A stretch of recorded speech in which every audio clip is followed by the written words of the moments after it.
Hi, y'all. This is Kristen Chenoweth. Hi, I'm Gloria Stefan. This is Sarah Bareilles. Hi, I'm Patty Lapone. This is Lin-Manuel Miranda. You're listening to the Broadway Podcast Network. The show to the history mix, switching up the flow as we add the prefix. Everybody knows that we used to be 6 wise. Welcome to the Theater Podcast, intimate personal conversations with theater's biggest names. This is still May, so we are still in the Queen takeover.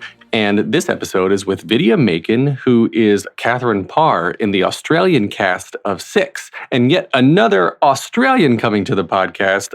I absolutely love all of these international chats that we've been having lately. So if you're out there, you want to be heard on the podcast, you're in another country performing, let me know.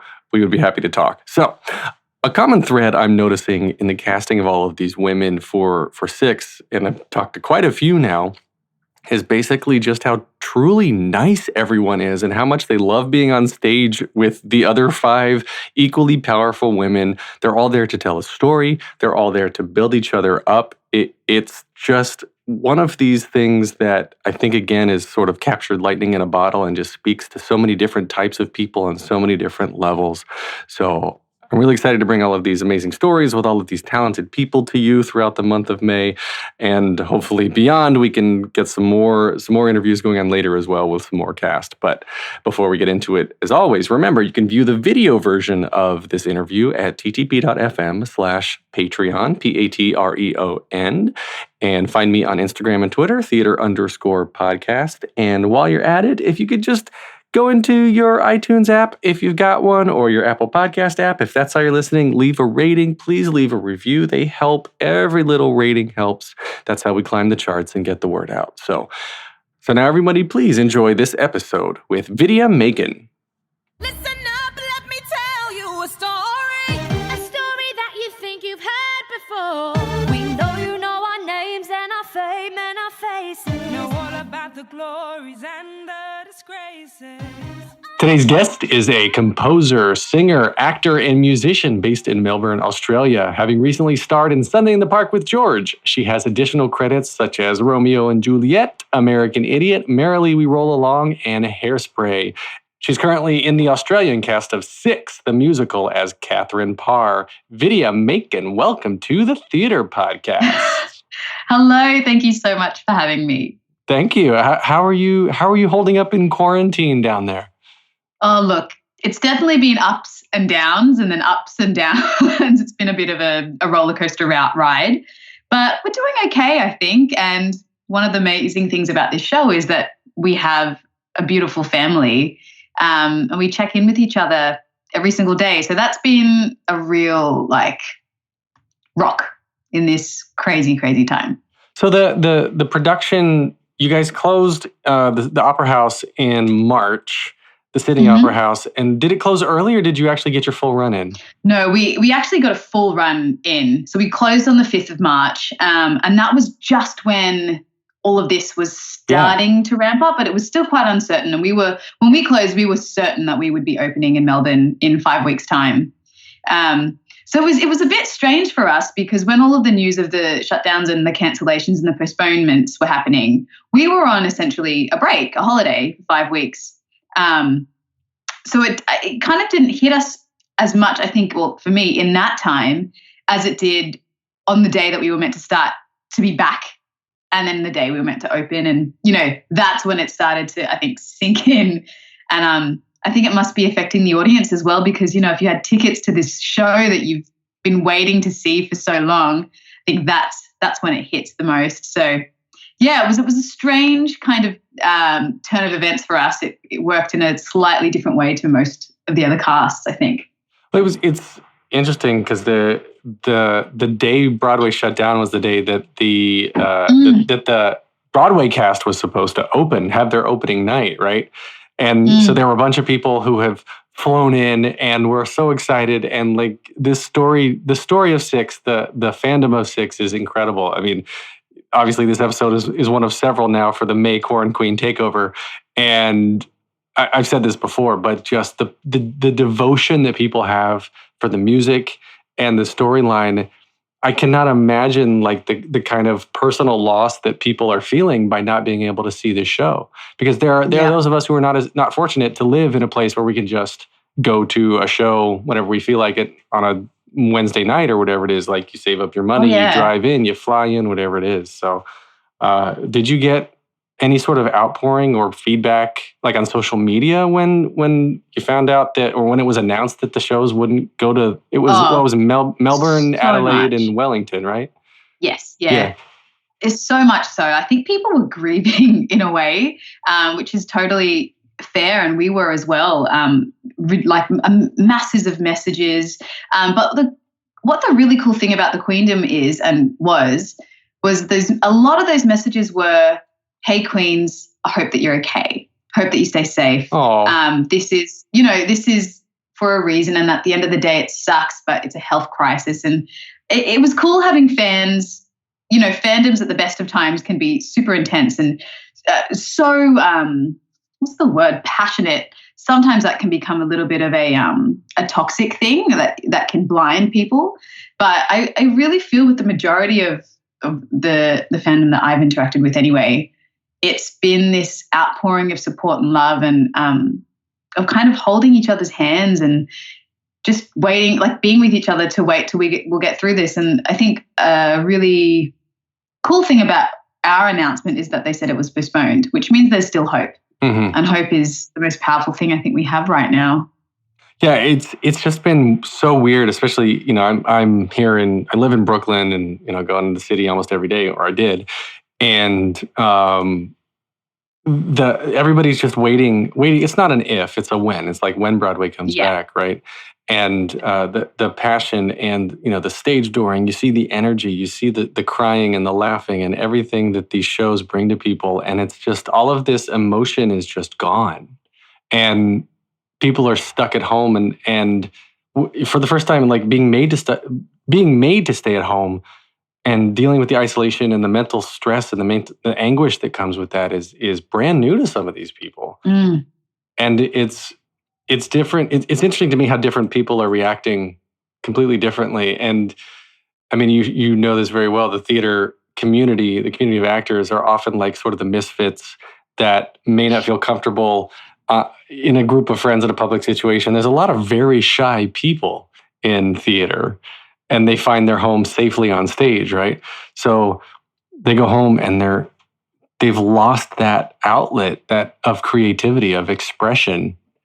And I feel genuinely, I feel bad for them. And there's people who don't know how to handle it. Others are like, you know what? I'm taking this time. I'm not going to do any interviews. I'm not going to do any press. I'm just going to sit at home and talk to my plants or hang out with my kids or whatever it is that they don't get to do. You know, there's a lot of moms on Broadway that are like, no, and dads too, actually. But, you know, parents on Broadway who are just like, I can put my kid to bed every night now. This is weird. This is really weird. But from your perspective, though, has your perception shifted in terms of how you view social media now that you're kind of on the other side of the fandom? Instead of being a fan, you are someone people are a fan of? Yeah, I mean, for sure. A big part of having a platform is you have the opportunity to be a role model.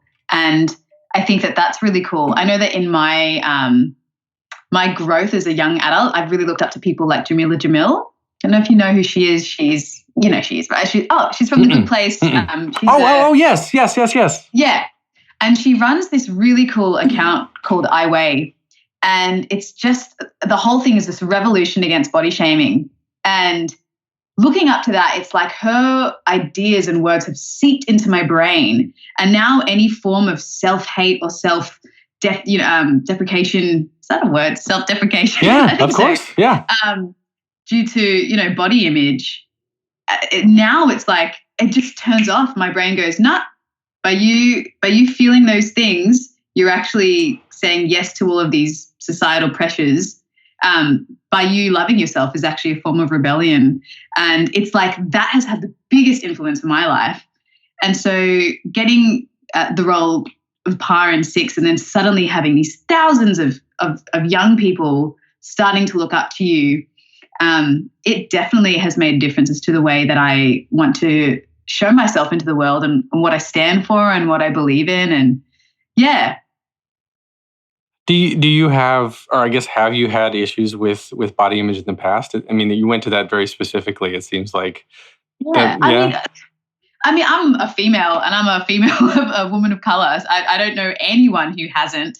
It's never been something that's overridden my life. I think a big thing is, for me, actually, more seeing the people around me. I've got women in my family, as we all do, friends who have really, really, it's cost them a lot. I have women in my family who it's all they think about, it's all they talk about. And I look at that and I think, what a shame. So for me, it's kind of more of a nipping it in the bud type of thing. Of course, I've had body image issues like everyone. But I feel proud that I feel like I haven't conquered it, but it hasn't gotten to a really dark place for me, which I think is a positive and a hopeful and hopefully inspiring thing. Embarrassment, I think, is learned. I really do. I think being embarrassed, especially about your body, is a learned thing. And learned either and shame too. Feeling shame, I think, is taught. So as a parent, I'm like, all right, there's a time and a place. At home, if you want to whip it out, do your thing. Just don't stand in the front door with the window open, or the window with the shades open, and just shake it at the neighbors. Yeah, because it's a bit cold, whatever. I mean, so anyway. So the body image, I totally get that. And it's interesting to me kind of why or how you brought that up in that Six is a show about female empowerment. It's telling stories that people haven't heard in theory. Yeah, so I didn't know the history of the Six Wives, and I didn't know all of this stuff. But the costumes, it's the show is modeled after a Beyonce concert, and Beyonce is she's a feminist. She puts herself out there in a very positive way. And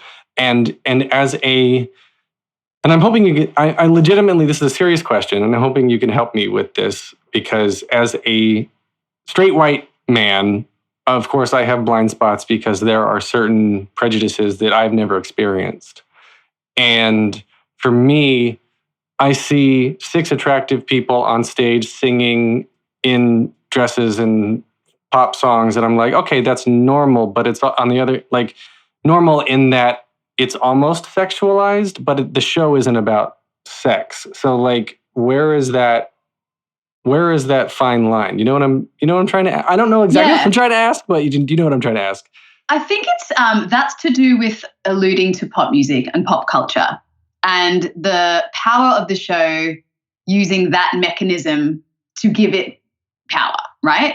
And I feel like the sexualized idea behind what may seem outfits and whatnot, I think that's a thing that the world has thrown on women.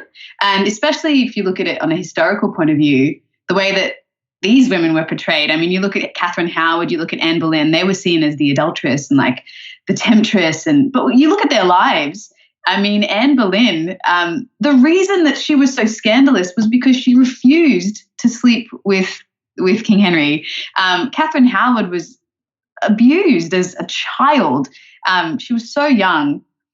And I think what is really smart about the show is that it's taking these stories, it's inverting them and telling them from the female perspective, and doing that through pop music. Then you need to use the form of pop music, right? So it's about flashy lights. It's about costumes that assert your presence. A really cool thing in the show is Carrie Ann, who choreographed. Her choreography is brilliant. A big thing in it is that none of the moves, no matter what song or what moments, they're never sexualized. There's never you never spread your legs apart. It's not that there's anything wrong with that. Own you, girl, own you. But in the show, they've made us a very clear cut away from that, and it's all about owning you and being you. And if you have a short skirt and fishnets, and you're dancing and you're singing, there's no reason actually that should be something that's sexualized. If your power is in a stance and you're looking down someone's eyes, There's no reason that really should be sexualized, except for the fact that the world has said you are woman and so therefore temptress. And I don't know if that answers the question, but I think that is the power of it. Yes, certainly from some viewpoints, you might look at it as it's this sexy show, but I think if you really listen, I think that's what it is. It's not about asserting your view on what it is. No, sit back, listen to the show, really listen to what all the costume elements and those things that you thought might be portraying a particular thing, listen to what they actually are saying, and you'll discover something very different. And it's to do with femininity. It's to do with owning yourself and the other women on the stage and lifting each other up. That's what is at the core of it.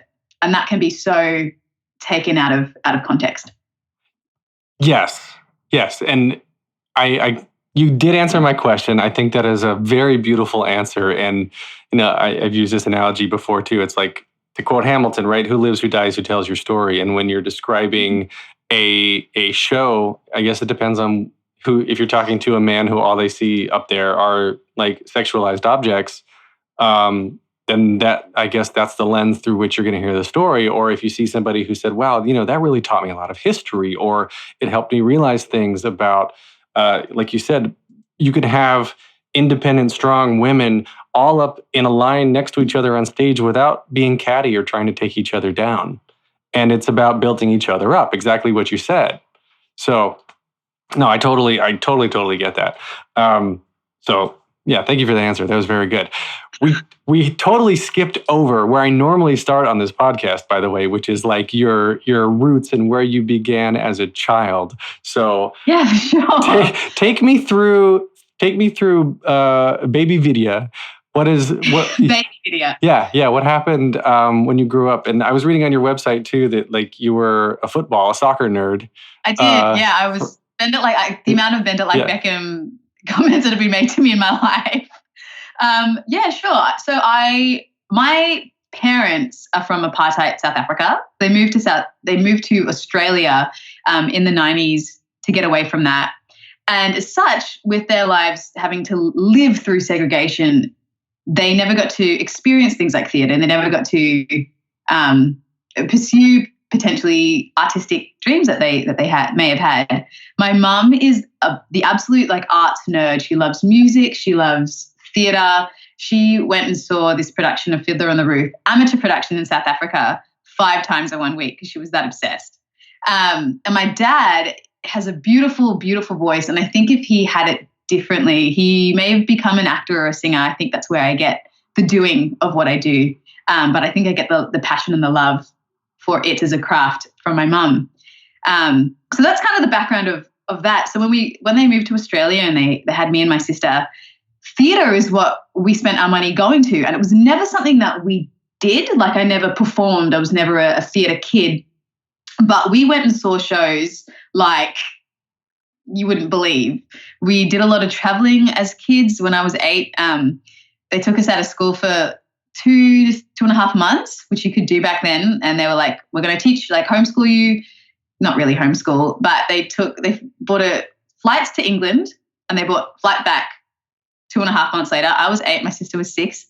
And we got there, we stayed with some family, we rented a car and we just traveled. And on that trip, we saw so much theatre in the West End. And that really shaped, I think, the roots of my love for what this is. But when it came to what I was doing, I was never actually performing. I was an instrumentalist and I was playing piano from the time I was 3. My mum said that I said this to her when I was 5 years old. I said, Mum, you just don't understand. The music runs through my blood. Little baby Vidya. But along with the instrument side, I was really a tomboy and I played a hell of a lot of sport. And I loved running around and being with the boys and just getting messy and playing soccer. So that was my first dream. My first dream was to play soccer for Australia and to be in the pit for a musical one day. That was the dream. And where it all kind of turned was when I was 15. I was actually, my dad likes to tell this story because it's a bit of a name drop, but I'm going to do the name drop. When I was 15, I got a scholarship to train at the Manchester United soccer schools, summer schools for like kids from all around the world, which was really, really cool. And it was like one of the highlights of my life, being 15 years old. And we went to traveled all the way to England to this country town in this school that looked like Hogwarts. And it was just a week of soccer training with the world's best. And that was so cool. And we finished up that week on a high. And my dad and I had a couple of days in London. And as I said, been to theatre for a very long time. But we got tickets to see Wicked, as most, teenagers do. And we were sitting in the back row of the Apollo Theatre. And there was something about that show that just got under my skin. It's like it had been tapping away my whole life, and there was something about it that just like grasped it. And went home and auditioned for the school musical, and we were doing The Wiz. And my whole family like, just go for Dorothy. Like, why not? I was like, nah. There's no way. So I was going for the witches, and then at the very end, just before I walked into my audition, we had to fill out a sheet. And at the bottom I said, and Dorothy at the very bottom. And I ended up getting the part, like the lead role in our school musical. And between that and having seen Wicked, and at that point I was also obsessed with Idina Menzel. So I was getting obsessed with and all of that. That was it. That was goodbye soccer, hello theatre. And from there, it was all I wanted to do. Where did singing come in? Because like, were you singing while you're playing the piano too? Yeah, I was always writing songs, and I'd sung in choirs from the time I was 5. So I was always super musical. And I wonder whether, I think I always loved to perform. I think when I was really young and we were seeing shows in the West End and on Broadway, I think I muttered a couple of times, I might love to do this. But it was always like, that's so not your personality, because I was the tomboy, right? I was kicking the soccer ball. So to even admit, maybe I want to perform, that didn't fit with the persona of who I was back then. This tough kid who really just was a super sweetheart and super gentle. And that was where I think I failed at soccer, because my mum always says, you were good at the tricks and you were good at the technique of it. But when it came to playing a game and having to, push people and be a little bit aggressive, that was not something I was great at. Too sweet for that. Yeah, I think I've always been a theatre soul. Your bio on your website is interesting because you list yourself as a composer first, like you say, not on the website, on your the musical website.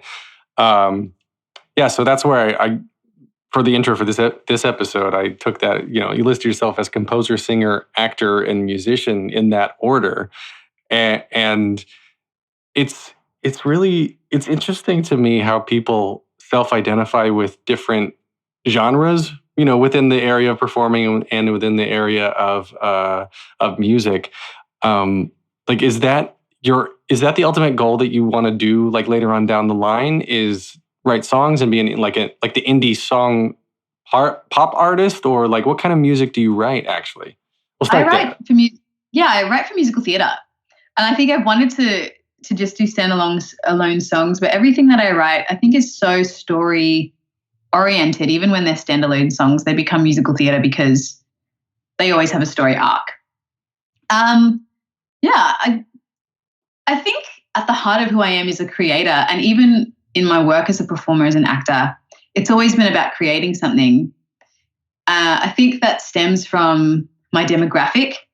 The type of work I've gotten as a performer. I haven't just had the cookie cutter career, because I'm not the cookie cutter type of performer. Even if my skill set was, or I wanted to be, the way that I look and the way that musical theatre is crafted, unfortunately or fortunately for me, that's not how it's been. So in every show that I've done, it's always come from a creator point of view, and I've been really lucky in that. But composing is something that sits very, very close to me. And I think down the line that's what I see myself doing, because you can always tell stories from behind the piano and sit and write lyrics and, get someone else to sing them, get someone else to do it 8 times a week. Do you think you would miss it though? Like being on stage? For sure. Yeah, because you said, there's been something inside you that Wicked just like broke the mold away from, and or took the cocoon off of, and out came this blossoming butterfly of theater performer, right? That's exactly what happened. you walked out of the theater going, I must perform. What is this coming out my back? Ooh. So, I think I totally get that. I mean, there's ways that I think you can get back into it, and life changes. You have to reinvent yourself over several periods in your lifetime just to stay current and adapt with whatever's happening. But yeah, I think maybe in a certain point in your life, you might say like, yeah, I don't need the hustle or the stress of being on the stage anymore, because even when you're working, you're still looking for your next job for the most part, unless you're in like Lion King or Hamilton or Wicked that isn't going anywhere. I mean, 6 might be another one of these that once it's there, it's there, But I guess actually that's a question for you. Are there shows in Australia? In I guess Sydney and Melbourne are the two biggest in Australia, right? The shows My American Ignorance. Yeah. Are there theaters there that always have shows? Like, is there a theater show that's been running for like a decade anywhere? Like you've got Les Mis and Phantom and Wicked and Hamilton, and Hamilton's will get there, but yeah, like these shows that run for 10 years, 15 years, 20 years. That doesn't exist? Not really, because the industry here is much smaller, right? So you usually have about 4 or 5 shows that come through in a year. The amount of theaters we have nationwide, they're growing, but it's a much smaller industry than in places like Broadway and London, where you can walk down a strip and there's a theater there, this. We have like 4 to 5 big commercial shows happening at one time. So it's not the situation where you have something running for like 10, 20 years. But a long contract here would be something like 3 years. I'm pretty sure Wicked ran for 5 or so years. But even those massive, massive contracts, even like Aladdin, they never stay in one space, right? You're always touring. So you'll be in one city for a year, if that's like 2 years maybe, if it's a massive, massive show. But then after that, that will tour around. So yeah, you might be working for ages, which a lot of people do, but it doesn't have that sense of you're in one spot. You're in Melbourne and then you're in Adelaide and then you'll tour South Asia and then you'll go to New Zealand, right? Touring is the life of a performer in Australia. But in saying that, things like Harry Potter, that's been going here 1 or 2 years. I'm not too sure, I should know this, but that's going to have a long life. That's funny. New Zealand is part of the tour as well, I guess, because I guess it's so easy to get to down there, right? So everybody tours out there, right? I think so. I think so. Yeah. So your contract was just the 4 cities, or those are the 4 that they've announced are? I mean, you did Sydney and then the 3 that are postponed. Were there more after that, or was that it? You're like, all right, that's the end of your contract. Hugs and bye. I'm not allowed to say. There are always, always possibilities. Fair. Yeah, that's interesting to me that I guess to be consistently working, you always have to be traveling in your region, in your area. Like, how does that lead to any sort of personal life? That's a thing that usually happens. You work in the industry for a couple of years, and then what often happens is you get to your late 20s, or you might be with someone, or and realize that this is a really hard life to live because there's no stability really. Your sense of home is constantly changing. What does that mean for someone who wants to have a life or wants to have a family? And it is always this crisis that I would say 90% of Australian performers have to come to when you go, all right, what are the decisions that I make here? How do I make this work? And that in itself has a whole scope of possibilities. A lot of performers here, I'm sure it must be the same in New York, but I mean, most of us here have our other jobs that are just normal, like that's a normal thing to have to go to because sometimes you don't want to tour. Sometimes you do just want to teach or work. We call it here our muggle jobs.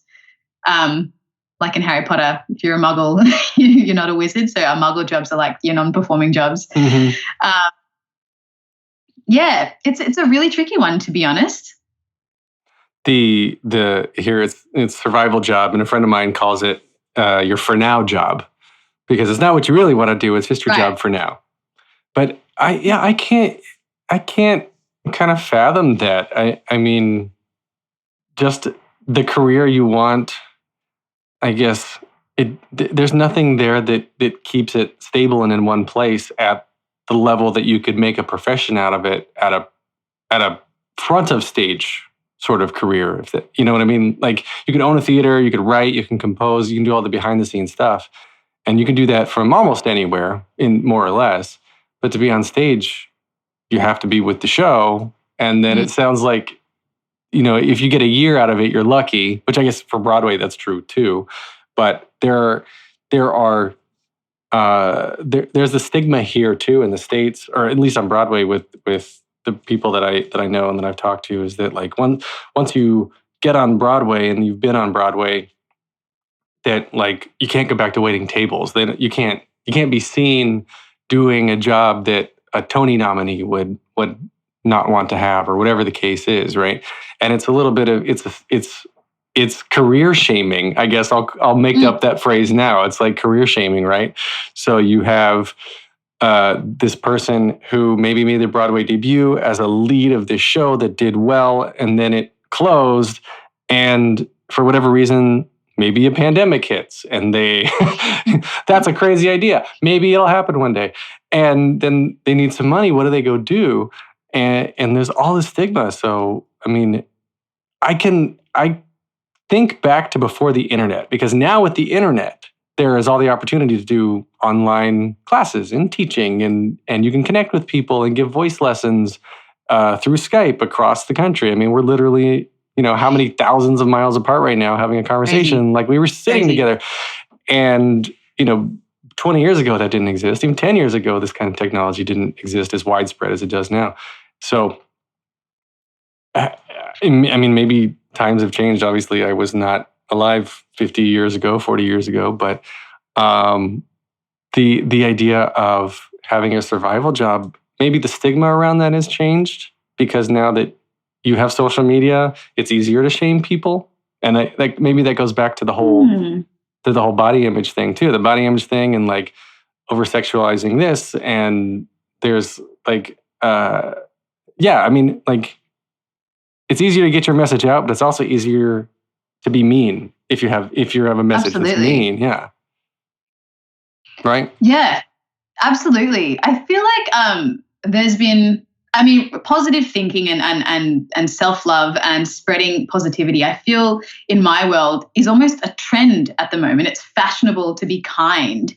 I feel like when you look at Lizzo and what people are saying and what spreads around social media. And I think with that, I mean, that's really cool. And with that comes this idea of not judging. There was a little movement going on a few months ago that was exactly, I can't speak today, it's the morning, that was directed at this exact thought of there's no shame in having to go back and work your particular job. But in saying that, with the way that our industry works here, what I find is a lot of Aussies, because the work is so, I mean, theatre anywhere is unstable, right? The way that it works here is a lot of touring, and when you add that to the mix, a lot of Aussies become creators themselves. A lot of Aussies performers end up collaborating and writing cabaret and writing this and that, and you see a lot of overlap between being a creative and being a performer. That happens a lot here, I think. So that's kind of the beauty in an industry that works that way. As crappy as it is, that is a beautiful side to come out of it. Well, you've been commissioned to write stuff, right? I have, yeah. It's been kind of cool. It's really fancy when someone tells you, hey, we'll pay you some money to write this. I'm like, okay, all right, cool. Yeah, so it was for an art installation. Did I interpret that right? Yeah, so I was it's just crazy how things link together.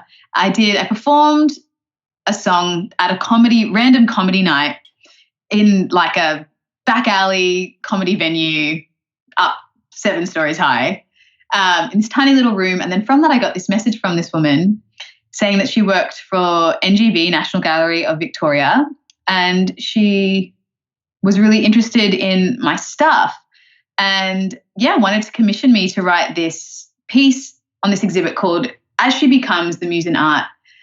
And that was really interesting because for me that year, I had just finished playing Dot in Sunday in the Park with George, where I played a muse, a female muse. And there's a musical that I have put on hold at the moment, but I was writing called Woman, which is all about the way that females are represented in art. And so when she sent me this, I was like, oh my God, how fitting. I have so much to say about this. And it was really cool. There's a particular room in this gallery, and there were a few paintings and this statue of Circe, which is a Greek god. And she just said, you can use anything in this room for inspiration. Go for it. Would love to see what you create. So I wrote 2 songs based on the paintings and the sculpture in the room. And that was really fun. So you were already working on Woman. That's been 2 years in the making so far? 2 years, yeah. How far along are you? I've written Act 1 and I did a development of Act 1 last year. But I've put it on hold a bit. And the reason for that is the story of Woman. It follows Lili, Elbe and her wife, Gerda Wegener, who were this amazing bohemian couple. And Lili Elbe was one of the first recorded sex changes to happen. So she was one of the first recorded trans women in that way, even though, transgender people have existed for thousands and thousands of years. And it explores their relationship and this coming of age story, I guess, in a way, that utilize also the idea of the representation of women in art at the turn of the 20th century.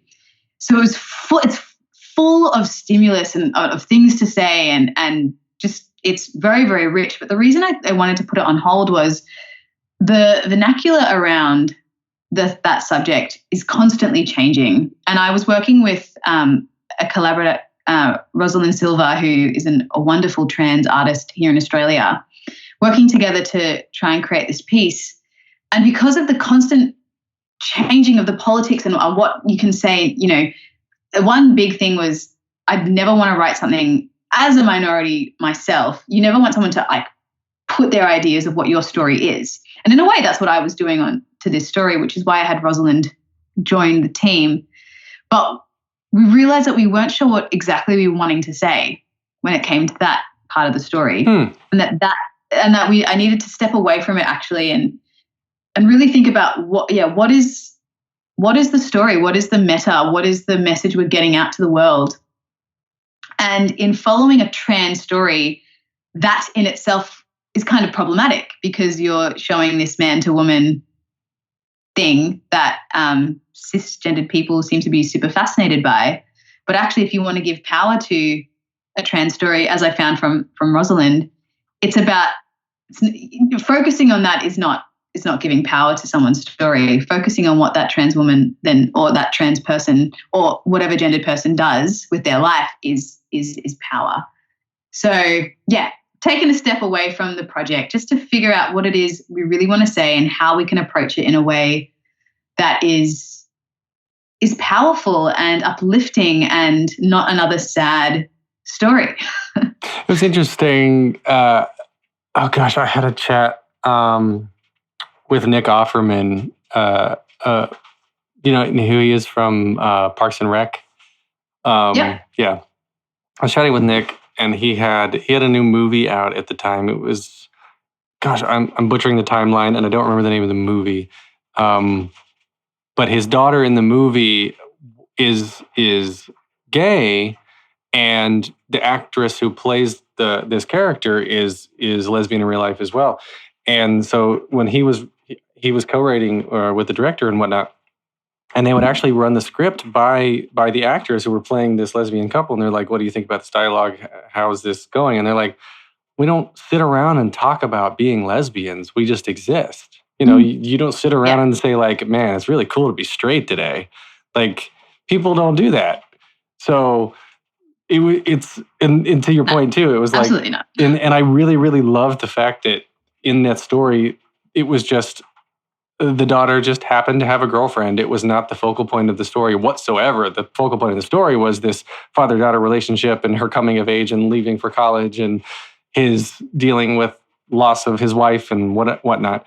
And just having it be there as a normal part of life was really refreshing, even as someone who doesn't identify as straight, and just being able to see that and be like, yeah, I'm glad that it's not yet another story about like how hard it is to be gay. And I'm not diminishing the fact that it is hard to be underrepresented and minority, but I want to, like, to your point, I want to see that as being normal and being mainstream, because it should be. It is. It isn't in real life. It is.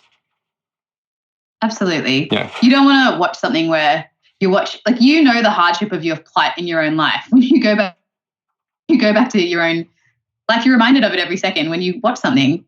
Not everything has to be escapism, but you don't want to necessarily see that heartbreak over and over again. You want to see someone like you succeeding. You want to see someone like you doing what you want to do in the world. Yeah. Do you identify straight or bi or lesbian? Is queer. Yeah. So that's the term. Yeah, that's all the kids are using the word these days. Yeah. So, and that's what, like, I learned of, obviously not to make assumptions. I think there was some post on your Instagram about my sexuality is like I identify as mutually consenting or something. That's all it is. Yeah. As long as you both want it, great.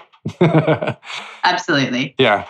So I'm happy that that more stories like that are coming out. I mean, it just needs to be out there. It really does. And to be a queer person of color in a region that doesn't focus on theater, like, to find yourself represented must have been tough. You know? Yeah. It's to do why I started writing, you know. In Australia, we get, with the big shows, generally they say like 5 years behind Broadway. So a show will do really well on Broadway, and then generally it will take a couple of years to come here. And Broadway is definitely diversifying, but diversifying within its own demographic, right? So the demographic of Australia is super, super diverse. We have so many people from so many different backgrounds, but they're not necessarily the same ratios of the type of backgrounds you get in America, right? So when you're trying to make those stories that work so well in an American setting come here, the lens of that is very different. So what happens is often for African-American roles in particular, or Latinx roles, you'll get people of huge different range of cultures auditioning for these roles. And I've come to find that it's not necessarily something super wrong with that, because otherwise we wouldn't ever work. But what I was finding was I would get quite far in the auditions, and then at the very end, it just wouldn't be quite right because I wasn't quite right. The work that I ended up getting, aside from Hairspray, which was my first show, were all shows where the creative team were most of the time a younger panel, and they were looking at either redefining the show, and they weren't casting specifically ethnically or an exotic or whatever. I've never really done those shows. I've done shows where I just get to be seen as a human, which has been interesting because majority of the commercial productions don't necessarily see you like that, or when they're casting, there'll be a specific role, like you're a woman of color, so you're the sexy one, or you're the best friend, or you're this. You're never seen as the leading lady, or the person that people can relate to, and whether that is intentional or subconsciously done, I don't know, but I think it is the way that things are cast here. So I can't even remember what your question was, but my whole journey of finding myself in this industry has been finding those companies where I get to be seen just as a woman. To get to play Dot in Sunday in the Park with George, like, that had nothing to do with the color of my skin. That was all just about storytelling. And even in Six is known for its diverse casts, but the show has nothing to do with what that in a meta sense says a lot. But actually, it's just about getting the right people for the role. And I think if you see any cast, they are perfectly cast because of all of the women who play these characters are them in their own, like in the essence of them. And that's really cool. I can't remember what your question was, but that's where I got to. It's finding yourself represented on stage must have been hard. And yeah, and even in film, like Crazy Rich Asians was the first film in like 2 decades or something to feature an Asian person in a leading role in the US. So even, in modern times when everyone is woke and, other buzzwords, there's still a huge lack of diversity, and there's a huge lack of I guess, diverse casting and true colorblind casting. And I think it's going to take another couple of maybe another 10 years or so, or maybe a little bit longer, because the people who are kind of in power now, we will say, are the people who hold the money, right? So that's the people, traditionally white men. But Disney changed everything 20-something years ago with Disney theatrical. Beauty and the Beast was the first show that they did. And now you've got this generation of kids, or now people in their mid to late 20s, early 30s, who saw Beauty and the Beast as a stage production, and it was the first musical theater show they saw that their parents took them to because it was a name that they knew, right? So it wasn't a Chicago, it wasn't a Phantom, it wasn't a Cats, it wasn't something that wasn't in movie form, because tourism comes to Broadway and they're like, what should I see? I'll go see something, a name I've heard of, right? So people saw Beauty and the Beast, and now those kids grew up and are now writing and are now creating and are now producing. And you're seeing it, I've been seeing it like in the 12 and a half years I've lived in New York. I have seen a huge shift in the type, not only the people who are cast in the roles, but the types of shows that are being written. And I think, it's only getting better. And then you've got trailblazers like, of course, Lin-Manuel Miranda, who wasn't getting cast, so he just wrote his own show. And look what that turned into. And, he's created his own work. So there's a lot of success stories like that. But I think we're only getting better. I think it is heading in a good direction. And sorry, listeners, that rain is insane. I am in a room with a skylight, and if you can hear the rain, it's loud. I can hear it through my headphones. So we're going to wrap up this episode here with 3 standard closing questions that I ask everyone on the podcast. The first first one very simply is, what motivates you? What motivates me? Just in general? Interpret however you'd like. I think just being a good person, being kind. I think that motivates me. All right. And then what advice would you give to your younger self and younger people listening now, starting out down a similar path? Don't waste time listening to those voices in your head that are telling you can't, or you're this, or you're that. You're anything. You're literally anything that not you want to be, that you can do. So if you sit at the piano and you bash away some chords and you make no sense, you can be a writer. You can do whatever. Just do it. Just do it. Cool. And last question. If you could only see one show for the rest of your life, but you can see it as many times as you want, what would you see? That is so hard. I don't know how to answer that question. Maybe Hamilton, because it's so rich. Be able to find something new every time. Every time you listen, you hear something new. That's the genius of the lyrics. I like that. Okay. Where can we find you on social media? I'm on Instagram at Vidya Makan, VIDYAMAKAN, and my website is vidyamakan.com. You can get more of me online at thetheaterpodcast.com. You can get me on Instagram and Twitter at theater_podcast, on facebook.com/officialtheaterpodcast. Please leave a rating and a review. I love getting ratings and reviews. This is edited by Matthew Hendershot and Vidya. Thank you most of all. I have really, really enjoyed this conversation. I love hearing about everything Six, everything Australia. You have been amazing. Just thank you so much. Thank you so much for having me. This was awesome. Take a deep breath, make the world a little colorful.